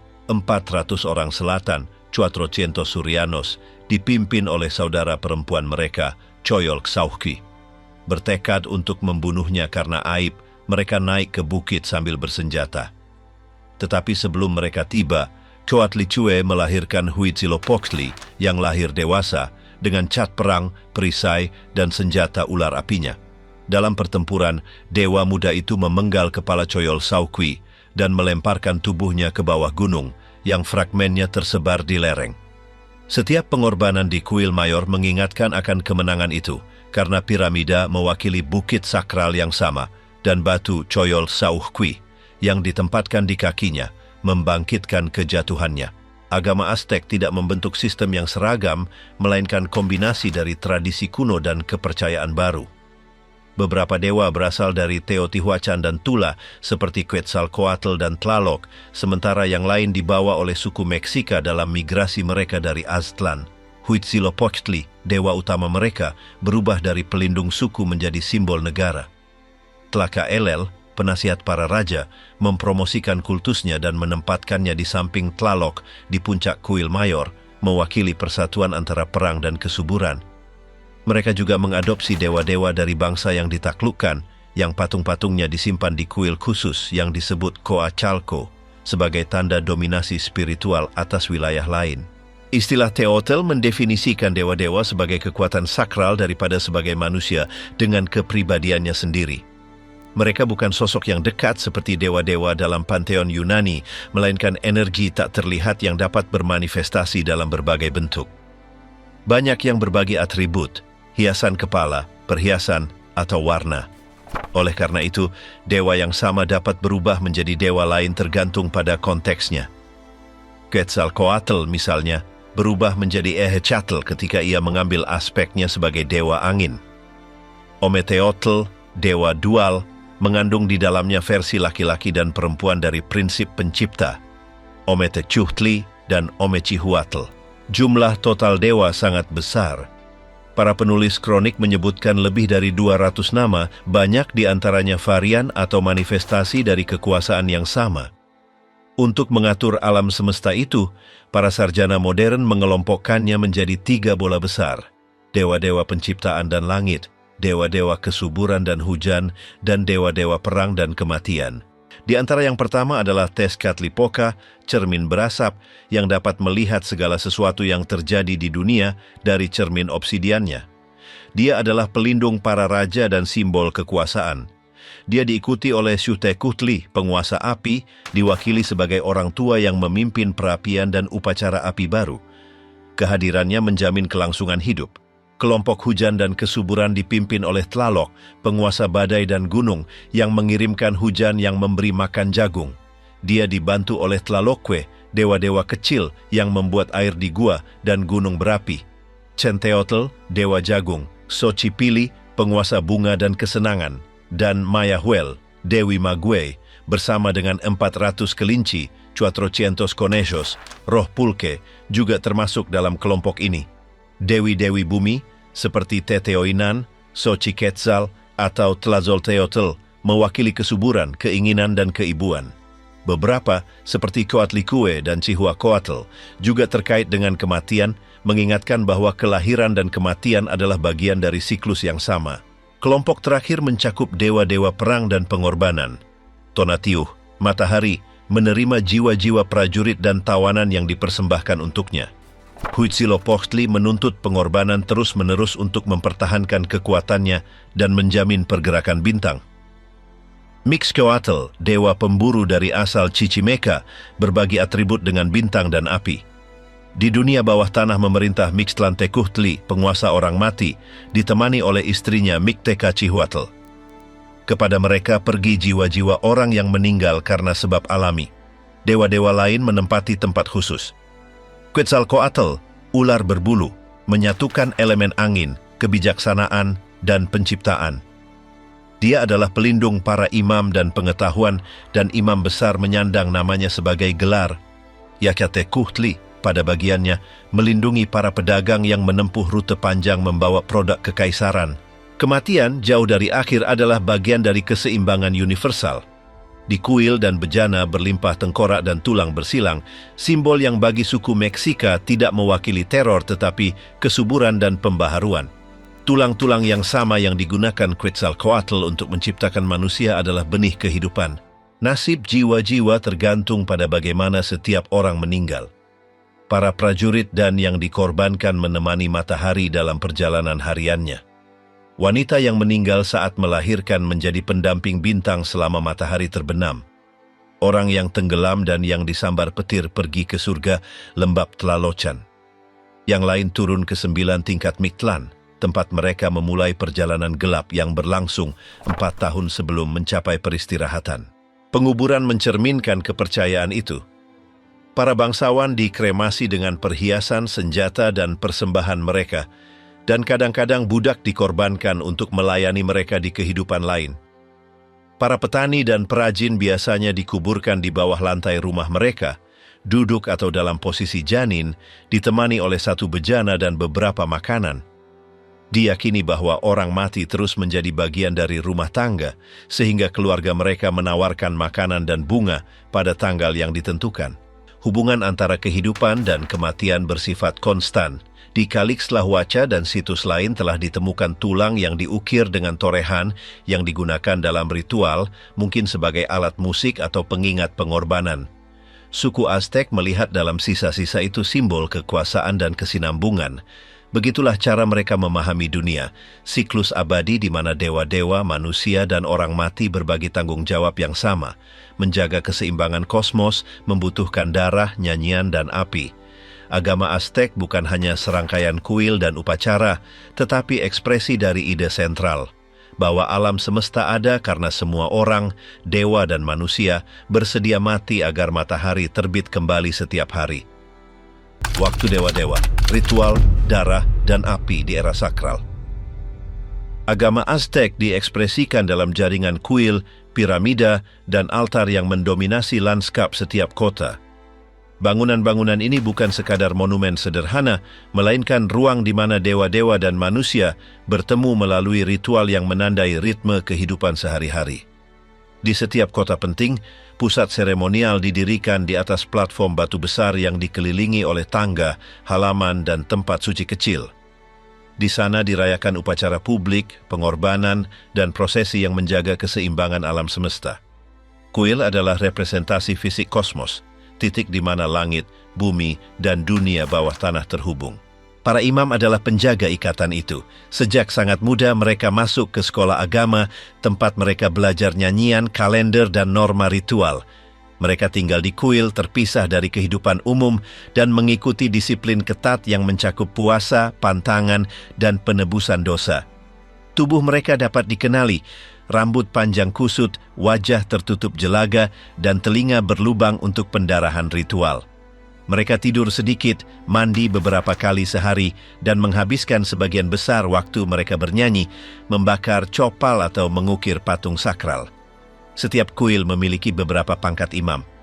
Yang paling tinggi adalah Quetzalcoatl Totlahtolani, yang bertanggung jawab atas kultus utama dan penasihat raja. Di bawahnya ada Tlena Macak yang bertugas menjaga api sakral, dan Chantiko, penjaga persembahan. Semua memiliki fungsi yang tepat dalam kalender agama.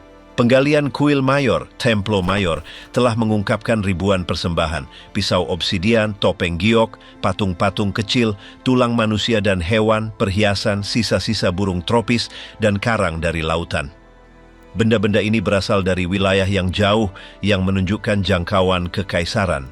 Setiap persembahan adalah mikrokosmos yang ditujukan untuk memperkuat hubungan antara dewa-dewa dan kota.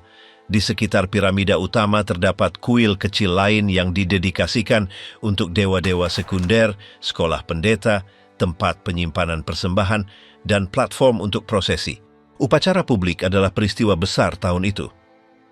Kalender ritual dibagi menjadi 18 bulan yang terdiri dari 20 hari, menetapkan satu pesta untuk setiap dewa utama. Selama periode itu, kota-kota berubah menjadi panggung perayaan kolektif. Jalan-jalan dipenuhi bunga, musisi memainkan drum dan keong, dan tarian berlangsung sepanjang malam.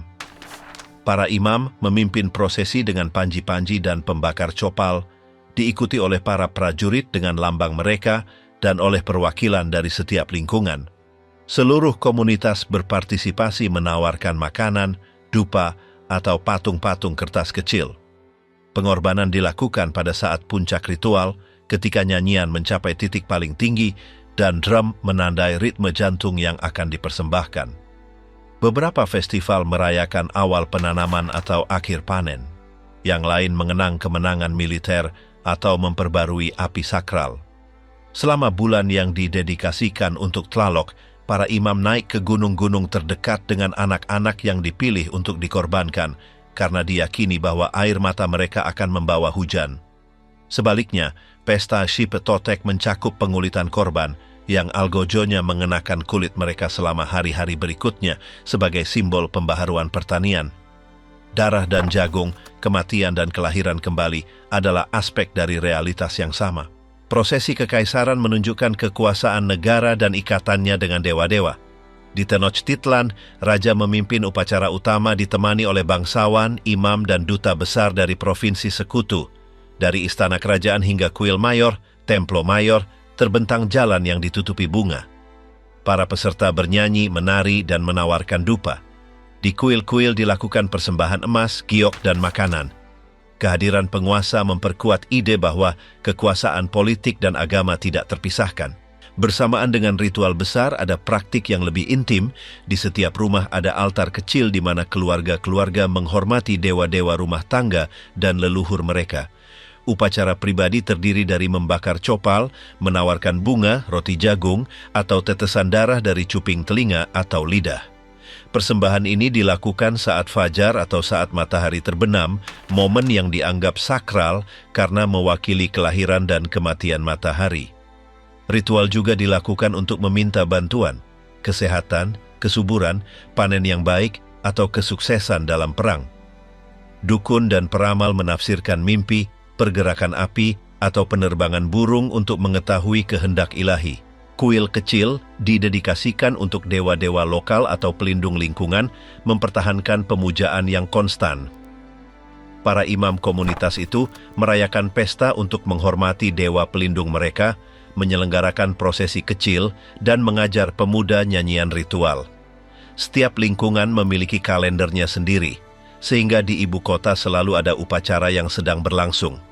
Dengan demikian, seluruh kota bernapas pada ritme agamanya. Pengorbanan, meskipun dilihat dengan kengerian oleh penulis kronik Eropa, merupakan bagian dari rasa timbal balik yang menopang pandangan dunia Aztec. Penumpahan darah adalah tindakan sakral yang menjamin keseimbangan antara dunia. Para prajurit yang ditangkap dihormati sebelum meninggal karena diyakini bahwa mereka akan menemani matahari dalam perjalanan hariannya. Para korban dimandikan, diberi makan, dan diperlakukan dengan hormat sampai saat terakhir.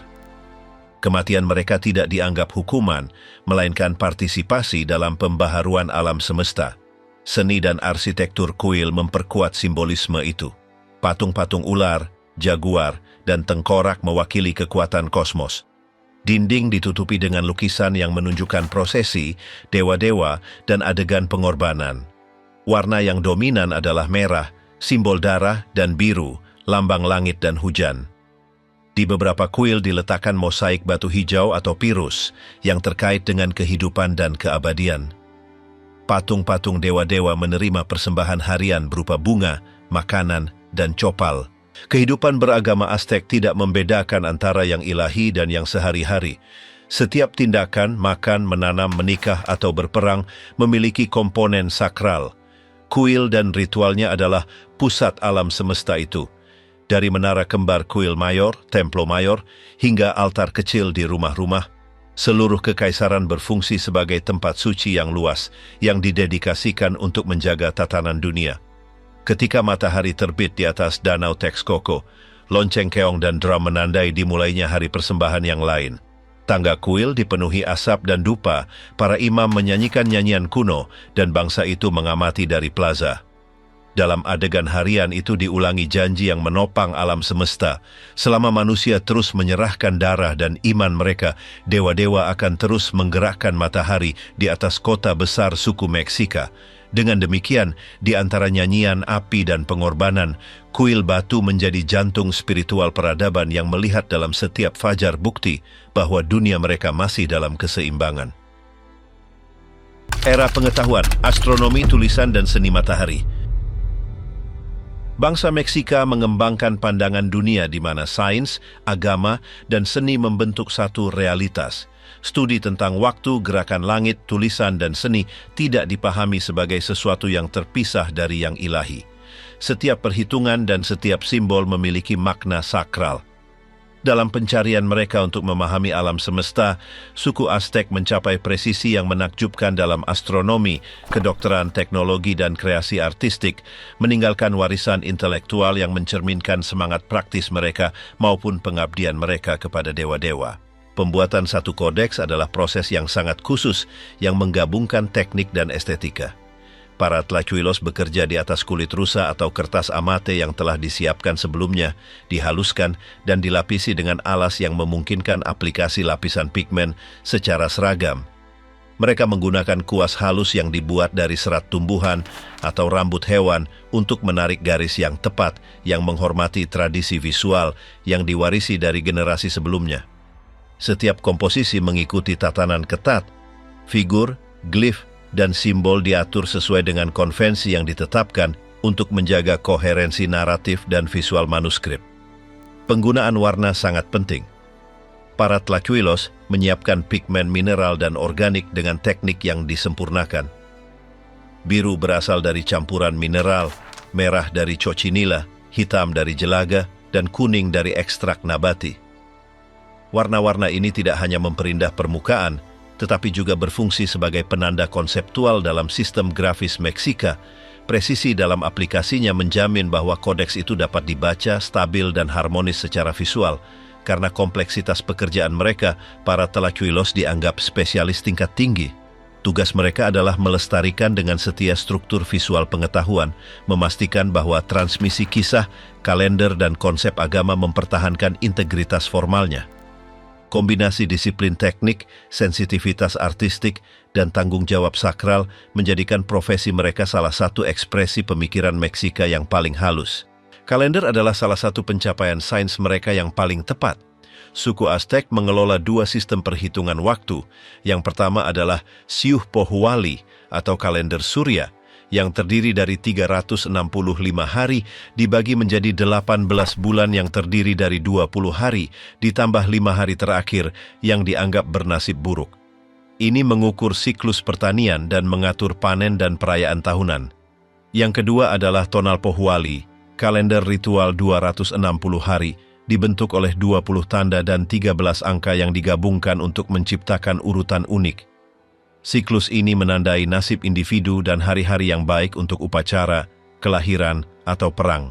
Setiap 52 tahun kedua kalender itu bertepatan dan periode itu dikenal sebagai satu abad Aztec.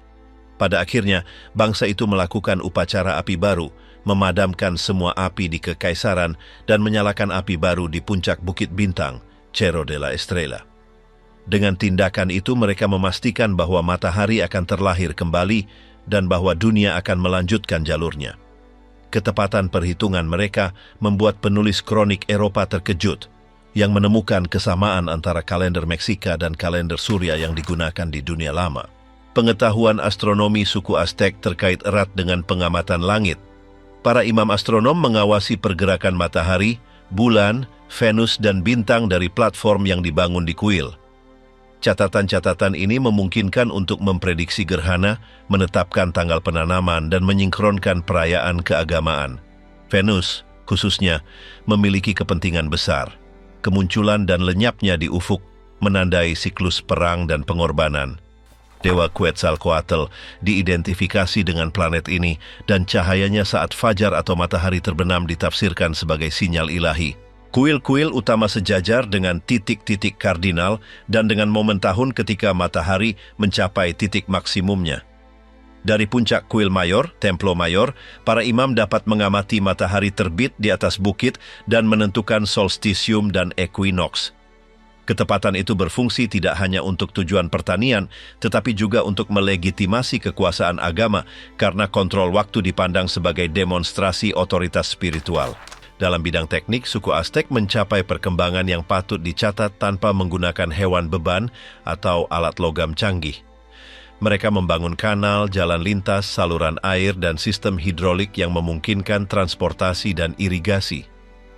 Cinampas, pulau buatan yang dibuat di atas danau, adalah contoh rekayasa pertanian unik di dunia. Dengan tiang, lumpur, dan ranting, mereka membentuk petak tanah yang subur yang mampu menghasilkan beberapa panen setahun. Saluran air Chapultepec dan Coyoacan membawa air minum ke ibu kota, sementara bendungan mengendalikan banjir danau. Peralatannya terbuat dari batu, tulang, dan kayu yang dikeraskan dengan obsidian. Meskipun ada keterbatasan itu, para perajin berhasil mengukir patung, membangun kuil monumental, dan membuat benda-benda dengan kualitas yang luar biasa. Di tambang Puebla dan Guerrero mereka menambang pirus, giok, dan obsidian untuk membuat perhiasan dan senjata. Keramik, dengan bentuk yang tepat dan dekorasi polikromatik, berfungsi baik untuk penggunaan rumah tangga maupun untuk ritual keagamaan. Kedokteran adalah bidang pengetahuan canggih lainnya.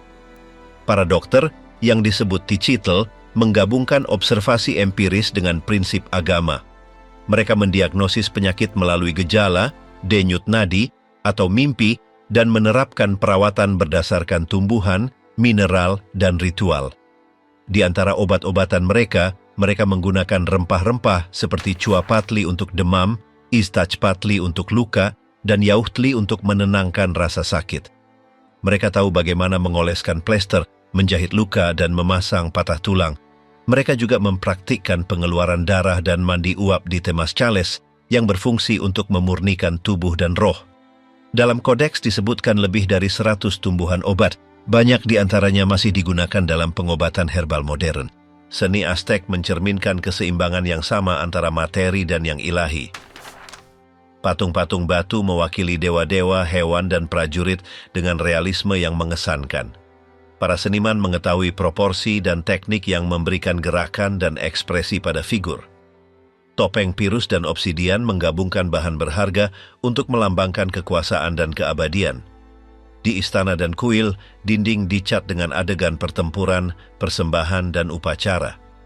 Warna merah dikaitkan dengan matahari dan darah, biru dengan langit dan air, dan hijau dengan kehidupan dan jagung. Setiap rona memiliki nilai ritual. Bengkel perhiasan menghasilkan benda-benda halus dari emas dan perak, meskipun sedikit yang bertahan setelah penaklukan. Para penulis kronik menggambarkan kalung, cakram, dan mahkota yang dihiasi dengan bulu dan batu berharga. Pekerjaan bulu mencapai tingkat yang luar biasa. Para amantekas perajin khusus membuat hiasan kepala, mantel, dan perisai dengan bulu quetzal, burung nuri, atau burung kuntul yang dijahit dengan benang maguey di atas kain atau kertas. Benda-benda ini adalah persembahan kepada dewa-dewa dan simbol kekuasaan kerajaan. Sastra dan puisi menempati tempat sentral dalam budaya Meksika. Para penyair yang disebut Chuicapique menggubah nyanyian yang didedikasikan untuk dewa-dewa, perang, atau kefanaan hidup. Karya mereka ditransmisikan secara oral dan dibacakan dengan iringan drum dan seruling. Teks-teks yang dikenal sebagai Cantares Mexicanos mengumpulkan beberapa puisi itu, di mana terlihat refleksi mendalam tentang nasib manusia, kehidupan sebagai mimpi, kematian sebagai transisi menuju bunga abadi. Para penguasa dan imam juga menulis pidato filosofis yang disebut Huehuetlahtoli, di mana diajarkan kebajikan, kehati-hatian, dan rasa hormat kepada dewa-dewa. Seni musik menemani semua kegiatan penting. Di kuil, para musisi menandai ritme pengorbanan dan prosesi. Di istana, paduan suara melantunkan himne selama upacara negara. Instrumennya bervariasi. Drum kayu berongga yang disebut huehuetl, keong laut, seruling tanah liat, kerincingan, peluit, dan terompet. Orkestra dapat mencakup puluhan musisi dan setiap bagian memiliki tujuan ritual. Nyanyian saat fajar menyambut matahari dan nyanyian saat senja mengucapkan selamat tinggal pada cahayanya. Dalam pesta pertanian, para penari berputar dalam lingkaran mengikuti irama drum, mewakili gerakan kosmos. Tarian, yang dianggap sebagai bahasa sakral, merupakan bagian penting dari kehidupan seremonial. Langkah dan gerak tubuh memiliki makna yang tepat dan para peserta mengenakan kostum yang mewakili hewan atau dewa-dewa. Di kuil mayor, templo mayor, tarian dieksekusi dalam formasi dengan ratusan orang bergerak serempak. Para penulis kronik menggambarkan kesempurnaan gerakan, disiplin, dan dampak visual dari kostum yang ditutupi bulu dan emas. Setiap perayaan memiliki koreografinya sendiri. Beberapa membangkitkan pertempuran, yang lain menceritakan mitos atau berterima kasih atas panen. Pemikiran Meksika mengintegrasikan semua ekspresi ini. Sains, tulisan, astronomi, kedokteran, dan seni dalam satu konsepsi dunia. Bagi mereka, pengetahuan adalah bentuk pelayanan kepada dewa-dewa. Mengamati bintang, melukis kodeks, mengukir topeng, atau menyanyikan satu puisi adalah tindakan pengabdian. Dalam persatuan akal dan iman itu, suku Aztec meninggalkan warisan yang, meskipun ada kehancuran berikutnya, terus mengungkapkan kedalaman dan kecerdikan satu peradaban yang memahami alam semesta sebagai satu kodeks besar di mana segala sesuatu, matahari, manusia, dan batu, adalah bagian dari bahasa abadi yang sama. Jatuhnya kekaisaran dan kelahiran Meksiko. Pada tahun-tahun setelah 1500, peradaban Meksika mencapai titik tertingginya. Kota-kota makmur, kuil-kuil bersinar di atas danau, dan jaringan jalan menghubungkan provinsi yang jauh di bawah kekuasaan yang sama. Tetapi kepenuhan itu hanya singkat. Pada 1519, sekelompok kecil orang Eropa mengubah nasib Mesoamerika untuk selamanya. Di antara mereka datang Hernán Cortés, ditemani oleh senjata yang tidak dikenal, kuda, dan ambisi yang tidak mengenal batas. Kekaisaran Aztec menjalani tahap besar terakhirnya, periode yang dikenal sebagai Late Aztec B, dimulai pada 1428 dengan pembentukan Aliansi Tiga. Selama hampir 1 abad, persatuan ini telah membawa stabilitas dan pertumbuhan. Pasar meluas, perdagangan berkembang, dan pekerjaan kerajinan mencapai tingkat yang belum pernah terlihat. Populasi meningkat dengan cepat dan ladang baru dibuka untuk ditanami guna memberi makan jutaan orang. Agama menjaga kohesi sistem, dan di bawah naungannya muncul kemajuan dalam kedokteran, astronomi, puisi, dan arsitektur. Namun, kilauan itu menyembunyikan retakan yang mendalam. Ketidaksetaraan semakin tajam, para petani menanggung upeti yang semakin berat, dan kelaparan mulai melanda secara teratur. Meski demikian, suku Meksika mempertahankan keyakinan mereka pada keseimbangan alam semesta tanpa mengetahui bahwa tatanan itu akan segera runtuh. Ketika orang Spanyol mendarat di pantai Teluk, desas-desus menyebar hingga Tenochtitlan. Moctezuma mendengar kabar tentang pria berjanggut yang datang dari timur, mengenakan besi dan menunggangi binatang yang tidak dikenal. Dari Kuba, Cortés telah berlayar dengan 11 kapal dan 500 tentara, tidak mematuhi perintah gubernurnya. Di sisinya melakukan perjalanan juru bahasa yang penting. Jerónimo de Aguilar, yang mahir berbahasa Maya, dan Malintzin, wanita muda bangsawan yang dijual sebagai budak yang berbicara bahasa Nahuatl dan Maya. Dengan mereka, kapten dapat berkomunikasi dengan semua bangsa di sepanjang jalan. Di Potonchan, orang Spanyol mengalahkan satu pasukan lokal dan menerima Malintzin sebagai bagian dari upeti. Tidak lama kemudian mereka tiba di tanah Totonaca, tempat mereka disambut dengan hati-hati dan dengan hadiah yang dikirim oleh Moctezuma sendiri. Di antara hadiah-hadiah itu ada emas, bulu quetzal, dan kain halus. Orang Spanyol menerimanya dengan rakus, mengungkapkan motivasi mereka yang sebenarnya. Para utusan kembali ke ibu kota dengan cemas, sementara Cortés mengamankan aliansi dengan bangsa yang membenci dominasi Meksika. Totonacapan menjadi sekutu pertama mereka. Cortés menangkap para pemungut upeti Moctezuma dan memamerkan mereka sebagai simbol pemberontakan. Tidak lama setelah itu ia berbaris menuju Tlaxcala, satu-satunya wilayah merdeka di wilayah itu. Setelah pertempuran berat, orang-orang Tlaxcala bergabung dengan tujuan mereka. Dengan mereka, orang Spanyol kini memiliki ribuan prajurit pribumi, kekuatan yang menentukan untuk maju menuju jantung kekaisaran. Moctezuma mencoba menghentikan mereka melalui persembahan dan pesan, tetapi setiap hadiah emas hanya memicu keinginan untuk menaklukkan. Di Cholula, sebuah kota sakral, Cortés mencurigai adanya penyergapan dan memerintahkan pembantaian yang menewaskan ribuan orang. Dari sana pasukan campuran berbaris menuju lembah Meksiko. Sesampai di sana, orang asing tercengang melihat pemandangan Tenochtitlan, metropolis yang didirikan di atas air, dengan jalan lintas, kuil, dan pasar yang bersaing dengan kota-kota besar di dunia. Pada tanggal 8 November 1519, dua dunia bertemu. Moctezuma turun dari tandunya untuk menyambut Cortés. Keduanya bertukar kalung dan kata-kata seremonial. Kaisar menampung para pengunjung di istana Aksaya-Chatl, tetapi segera ditawan. Bahkan dalam tawanan, ia terus memerintah di bawah pengawasan Spanyol. Keseimbangan itu tidak berlangsung lama.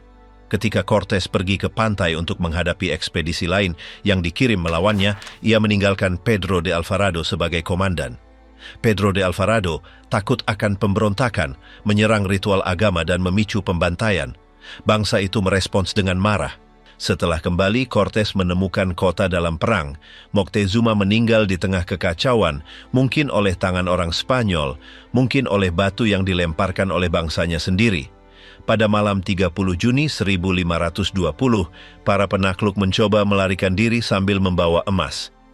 Banyak yang binasa di kanal dan jembatan ibu kota. Hari itu tercatat sebagai malam sedih, Noche Triste. Para penyintas mencapai Tlaxcala, tempat mereka mengatur kembali pasukan mereka. Nasib kekaisaran sudah diputuskan. Epidemi baru yang dibawa oleh satu tentara yang sakit mulai menyebar, cacar. Dalam beberapa bulan ia menewaskan puluhan ribu orang, termasuk Kaisar baru Cuitlahuac. Ketika Cortes kembali pada 1521, ia membawa bala bantuan Spanyol dan sekitar 70.000 sekutu pribumi. Pengepungan terakhir berlangsung 3 bulan. Kanal diblokir, saluran air dihancurkan, dan kelaparan menyebar di seluruh kota. Suku Meksika melawan sampai 13 Agustus, hari ketika Cuauhtémoc ditangkap. Bersamanya jatuh Tenochtitlan dan bersamanya berakhir satu era Mesoamerika. Penaklukan bukanlah hasil pekerjaan beberapa pria Eropa, melainkan hasil kombinasi yang mematikan, aliansi lokal, keunggulan militer, dan penyakit yang tidak dikenal. Dalam waktu hampir 2 tahun, kekaisaran yang paling kuat di benua itu runtuh. Para penyintas ditundukkan pada tatanan baru, didominasi oleh salib dan emas. Setelah kemenangan, dimulailah transformasi yang mendalam. Bangsa Nahua, pewaris suku Aztec, mulai hidup di bawah sistem kolonial Spanyol. Kota Meksiko didirikan di atas reruntuhan kuil mayor dan mahkota membagikan tanah dan komunitas kepada para penakluk di bawah rezim encomienda. Orang pribumi harus menyerahkan pekerjaan dan produk dengan imbalan perlindungan dan penginjilan. Dalam praktiknya, itu adalah bentuk perbudakan. Sepanjang abad ke-16, epidemi campak, tifus, dan penyakit lain terus mengurangi populasi. Dalam waktu kurang dari 60 tahun, jumlah penduduk lembah berkurang hampir 90%. Desa-desa ditinggalkan dan para penyintas dikelompokkan dalam desa-desa baru yang disebut congregaciones, tempat gereja didirikan di atas piramida kuno. Para biarawan Fransiskan, Dominikan, dan Agustinian belajar Nahuatl untuk berkhotbah dan membaptis ribuan orang. Banyak dari mereka mempelajari agama kuno untuk lebih memahami para mualaf baru. Konversi, bagaimanapun tidak total, simbol kuno bercampur dengan yang baru. Batu-batu sakral tertanam di dinding biara dan pesta Kristen mengadopsi tarian dan nyanyian prahispanik. Bagi orang Nahua, agama tetap menjadi masalah kolektif, bukan individual. Begitulah lahir iman hibrida yang bahkan hingga kini mendefinisikan Katolik populer Meksiko. Sementara itu, bangsa itu terus menggarap tanah mereka dan membuat keramik dan tekstil seperti sebelumnya. Para petani hampir tidak melihat perbedaan antara melayani Kaisar Meksika atau Raja Spanyol. Di daerah pedesaan, kehidupan sehari-hari berubah perlahan. Rumah, peralatan, dan perkakasnya sama, dan pasar terus berfungsi seperti di masa kuno. Di kota-kota sebaliknya, produk Eropa menyebar lebih cepat. Keramik berkaca, besi, dan kuda mengubah kehidupan kota. Seiring berlalunya abad, bahasa pribumi memberi ruang bagi bahasa Spanyol. Meskipun Nahuatl bertahan di wilayah terpencil, lahirlah masyarakat campuran, mestiza, perpaduan darah dan adat istiadat. Warisan Aztec tidak hilang, ia tetap hidup dalam makanan, dalam ritual, dalam kata-kata, dan dalam identitas negara baru yang kemudian menjadi Meksiko. Hari ini lebih dari 1 juta orang masih berbicara Nahuatl dan mempertahankan tradisi yang berasal dari Tenochtitlan kuno. Di desa-desa di Meksiko, tengah dibangun rumah batu bata lumpur, adobe, di atas fondasi batu seperti leluhur mereka. Tortilla dan mole disiapkan dengan bahan yang sama dari masa lalu dan ditenun di alat tenun pinggang seperti 500 tahun yang lalu. Warisan Eropa terjalin dengan pribumi. Babi, beras, dan gandum hidup berdampingan dengan jagung, cabai, dan kacang-kacangan. Di ibu kota modern, kompleks kuno Tlatelolco diubah menjadi Plaza Tiga Budaya. Di sana, reruntuhan Aztec, gereja kolonial, dan bangunan modern berdiri berdampingan mengingatkan akan perpaduan 3 era. Di tempat yang sama, sebuah plakat memperingati jatuhnya kekaisaran dengan kata-kata ini. Itu bukan kemenangan atau kekalahan, melainkan kelahiran yang menyakitkan dari bangsa campuran mestizo yang adalah Meksiko hari ini. Simbol elang di atas kaktus melahap ular terus memimpin bendera nasional.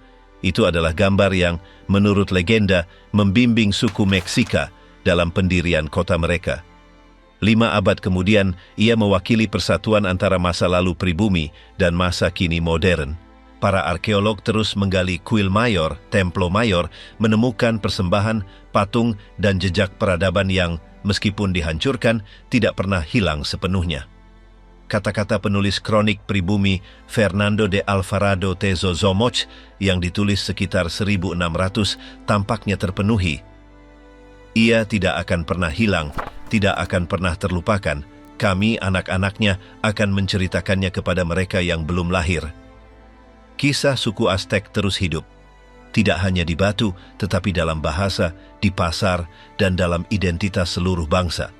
Dalam setiap tortilla, dalam setiap kata Nahuatl, dalam setiap perayaan, berhembus ingatan akan kekaisaran yang jatuh, tetapi yang mataharinya tidak pernah berhenti bersinar.